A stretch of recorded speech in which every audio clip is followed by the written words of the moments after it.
ജോലി കളയുന്നത് ഈ AI അറിയാവുന്നവരാണ് AI അറിയാത്തവരുടെ ജോലി കളയുന്നത്. അതുപോലെ ഈ പുറത്തോട്ട് പോകുന്നതിനേക്കാൾ കൂടുതൽ ഇൻടേക്കും മിക്ക കമ്പനികളിലും അകത്തോട്ടും ഉണ്ട്. അപ്പോൾ ഇതിൽ ഏറ്റവും കൂടുതൽ പ്രതിസന്ധി നേരിടാൻ പോകുന്ന ഒരു വിഭാഗം എന്ന് പറയുന്നത് പുതുതായിട്ട് വരുന്ന ഫ്രഷേഴ്സ് ആണ്. ആദ്യമായിട്ട് ജോലിക്ക് കയറുന്ന ഒരാളെ കൊണ്ട് ഐ ടിയിൽ ചെയ്യിക്കുക ബേസിക് ആയിട്ടുള്ള ചില കോഡിങ് കാര്യങ്ങളൊക്കെ ആയിരിക്കും. അതൊക്കെ ചെയ്യാൻ ഇപ്പം ഈ കോപൈലറ്റ് പോലെ അല്ലെങ്കിൽ ഗൂഗിളിന്റെ ആന്റിഗ്രാവിറ്റി പോലുള്ള പല സംവിധാനങ്ങളും നിലവിലുണ്ട്. അപ്പം ഇവരെ സംബന്ധിച്ച് എക്സ്പീരിയൻസ് ആവാനുള്ള ചെറിയ കാര്യങ്ങൾ ചെയ്ത് എക്സ്പീരിയൻസ് ആവാനുള്ള ഒരു സ്കോപ്പ് IT ഇൻഡസ്ട്രിക്കകത്ത് നഷ്ടപ്പെട്ടുകൊണ്ടിരിക്കുന്നുണ്ട്. അപ്പം പക്ഷേ എക്സ്പീരിയൻസ്ഡ് ആയിട്ടുള്ള ആളുകളെ സംബന്ധിച്ച് ഇപ്പോഴും ഇപ്പോൾ AI എഴുതി തരുന്ന കോഡ് അതിൽ കുറേ ജങ്കുകൾ ഉണ്ടാവും. ഈ ജങ്കുകളൊക്കെ ആര് ക്ലീൻ ചെയ്യുമെന്നൊക്കെ ഉള്ളൊരു പ്രശ്നമുണ്ട്. അപ്പോൾ ഇതൊക്കെ ക്ലീൻ ചെയ്യാൻ എപ്പോഴും എക്സ്പീരിയൻസ്ഡ് ആയിട്ടുള്ള ആളുകൾ തന്നെ വേണം. പക്ഷേ അപ്പോഴുള്ളൊരു പ്രശ്നം എന്ന് പറയുന്നത് അപ്ഡേറ്റഡ്, അതായത് ട്രഡീഷണൽ ആയിട്ട് പഴയ ടെക്നോളജി, ഒരുപാട് ടെക്നോളജീസ് IT ഇൻഡസ്ട്രിയിൽ ഉപയോഗിക്കുന്നുണ്ട്. ഈ ടെക്നോളജിയിൽ നിന്നും അപ്ഡേറ്റ് ചെയ്യാൻ ആളുകൾ അവരെ സംബന്ധിച്ച് തീർച്ചയായും ഈ ഇൻഡസ്ട്രിക്ക് പുറത്തോട്ട് പോകുക തന്നെ ചെയ്യും എന്നുള്ളതാണ്. അപ്പോൾ രാമോഹൻജി, എനിക്ക് തോന്നുന്നത് എല്ലാം സിസ്റ്റം കമ്പ്യൂട്ടറും ഒക്കെ ചെയ്യുന്ന ഒരു കാലത്തിലേക്ക് നമ്മൾ പോയിക്കൊണ്ടിരിക്കുക.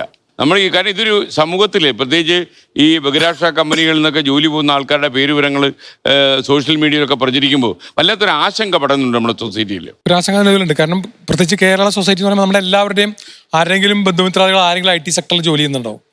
അപ്പോൾ എൻട്രി ലെവലിലും ഇപ്പോൾ ഇദ്ദേഹം അനീസൊക്കെ പറഞ്ഞ പോലെ ഈ കോഡിങ് അങ്ങനെയുള്ള എല്ലാ എൻട്രി ലെവൽസിലും ഒക്കെ ഒത്തിരി ജോലി നഷ്ടങ്ങൾക്ക് സാധ്യതയുണ്ട്. പക്ഷേ എനിക്ക് തോന്നുന്നത് ഒരു താൽക്കാലിക ഷേക്കപ്പിന്റെ സമയമായിരിക്കും. ആദ്യത്തെ ഒരു ട്രാൻസിഷൻ പീരീഡ് എല്ലാ ട്രാൻസിഷനുകളും വേദനാ നിർഭരമായിരിക്കും. ഒരു 2 കൊല്ലം ശീലമായിക്കൊള്ളുന്നല്ല. അപ്പൊ ആൾക്കാരിപ്പോ എനിക്ക് ഓർമ്മയുണ്ട്, നമ്മളുടെ വലിയ സൂട്ട് കേസുകൾക്ക് ചെറിയ വീല് വന്നപ്പോ റെയിൽവേ സ്റ്റേഷനിലെ ചുമട്ടുകാർക്ക് തൊഴിലുപോയി എന്ന് വെച്ചാൽ അവരെ അഡാപ്റ്റ് ചെയ്യാണ്ടിരിക്കാൻ പറ്റില്ല.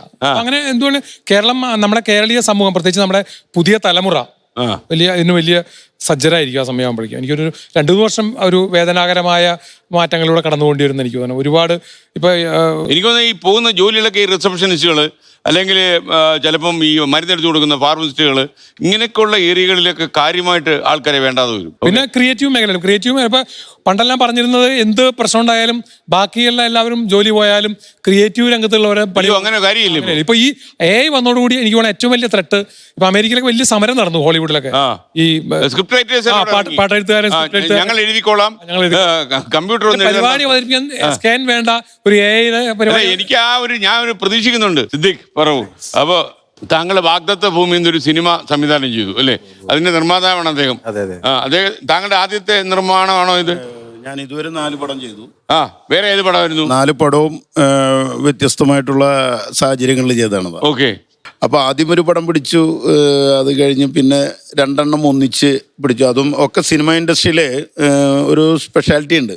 2 പടം ഒന്നിച്ചു ഒരേ ക്രൂസിന് ഉപയോഗിച്ച ചെറിയ ഷോർട്ട് പീരീഡ് കൊണ്ട് പിടിച്ച പടം. അതിനൊരുപാട് അവാർഡുകളൊക്കെ കിട്ടി. Even film critics. ഒന്ന് നിഴൽ വ്യാപാരികൾ, ഒന്ന് സ്വാലിക എന്ന് പറഞ്ഞ 2 പടങ്ങളും.